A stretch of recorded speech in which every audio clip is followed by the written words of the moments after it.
Hi అండి, I'm doctor మాన్సారిపు, anaesthesiologist. ఈరోజు interesting topic అనమాట. సర్జరీ ముందు మీ క్యాస్ట్ ఏంటి అని అడుగుతారా అంటే ఎస్, కొన్నిసార్లు అడుగుతాము. Actually it's a very important question to ask general anaesthesia ఇచ్చే ముందు. ఎందుకంటే ఇండియాలో ఒక పర్టికులర్ కమ్యూనిటీ వాళ్ళకి సూడోకోలినెస్టరేజ్ ఎంజైమ్ డెఫిషియన్సీ ఉంటుంది.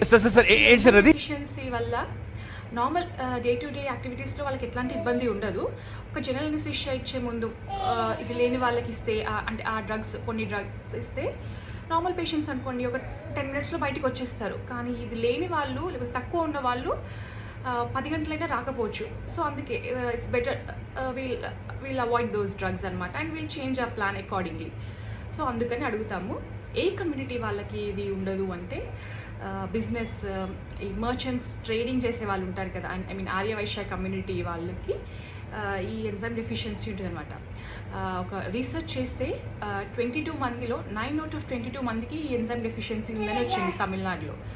సో అదే అందుకని ఫారెన్లో అయితే ఈ టెస్ట్ చేసి ఎంజైమ్ డెఫిషియన్సీ ఉంటే వాళ్ళకి ఒక బ్రేస్లెట్ లాంటిది వేస్తారనమాట. సో డాక్టర్స్కి అర్థమైపోతుంది వీళ్ళకి ఎంజైమ్ డెఫిషియన్సీ ఉంది అని. ఇండియాలో పాపులేషన్కి అదంతా మనం చేయలేం కాబట్టి ఈ క్వశ్చన్ అడుగుతాము. సో అడుగుతాం, ఓకే. అంతేగాని డాక్టర్స్కి ఏమీ క్యాస్ట్ ఫీలింగ్ ఏమీ ఉండదు, అందరికీ ఒకేలాగా ట్రీట్మెంట్ ఉంటుంది.